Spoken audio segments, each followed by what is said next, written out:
Terminal physique-chimie, exercice follower, température moyenne à la surface de la Terre, partie 1 sur 2.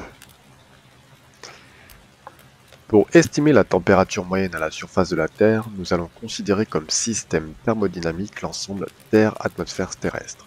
Cette estimation de la température se fera à partir d'un bilan de flux thermique pour ce système. Partie 1. Flux ou puissance thermique reçue par le système Terre-atmosphère terrestre. Question 1. Quel astre fournit principalement le système Terre-atmosphère terrestre en énergie? Quel est le mode de transfert thermique associé? Donc l'astre qui fournit principalement le système en énergie, le Soleil. Le transfert thermique associé est le rayonnement. On va ici assimiler cet astre à un corps noir de température de surface TS égale 5778 Kelvin, et ainsi utiliser la loi de Stefan Boltzmann pour calculer le flux ou puissance thermique rayonnée phi par sa surface S. On nous donne la formule du flux, on nous donne la valeur de sigma, la constante de Stefan Boltzmann. Question 2. Après avoir rappelé l'expression littérale permettant de calculer la surface S d'une boule de rayon R, déterminer le flux thermique phi S rayonné par cet astre. Le rayon de l'astre vaut RS égale 6,96 fois 10 puissance 5 km. Alors l'expression littérale de la surface d'une boule est S égale 4 fois pi fois le rayon au carré.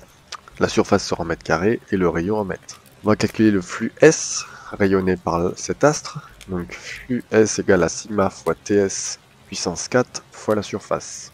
La constante, on l'a 5,77 10-8 fois la température 5778 puissance K fois 4pi fois 6,87 fois 10 puissance 8 au carré.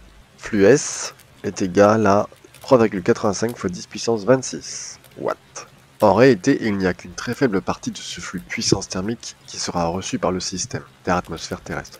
Pour déterminer le flux thermique, phi T, reçu par le système, il faut analyser la situation de plus près, voir figure 1 et 2. Le système se trouve à une distance d de 1,50 fois 10 puissance 8 km de l'astre, ce qui fait que le flux thermique phi S rayonné se répartit sur la surface S', d'une sphère beaucoup plus grande que la surface S de l'astre. Le flux thermique phi T qui sera reçu par le système est alors la partie du flux phi S qui passera à travers un disque de surface ST et de rayon RT égale 6,37 fois 10 puissance 3 km, voir figure 2. Ainsi, le flux thermique phi T reçu par le système est la fraction du flux thermique phi S qui correspond au rapport des surfaces ST et S'. Phi T est égal à ST sur S' fois phi S. Remarque, comme la Terre tourne sur elle-même, ce flux thermique phi T se répartit en réalité sur l'ensemble de la surface du globe terrestre. Légendez la figure 1. Donc, nous avons le Soleil à gauche et la Terre à droite. Question 4. Déterminer le flux thermique phi T reçu par la Terre de la part de l'astre. Alors, calcul de la surface du disque. ST est égal à pi fois rayon au carré de la Terre. Pi fois 6,37 fois 10 puissance 6 au carré, on pense à mètre, bien sûr. Donc il nous donne ST égale 1,27 fois 10 puissance 14 mètres carrés. Calcul de S', donc là ce coup-ci c'est la surface d'une boule. S' égale 4 fois pi fois d au carré, ce qui nous donne S', 2,83 fois 10 puissance 23 mètres carrés.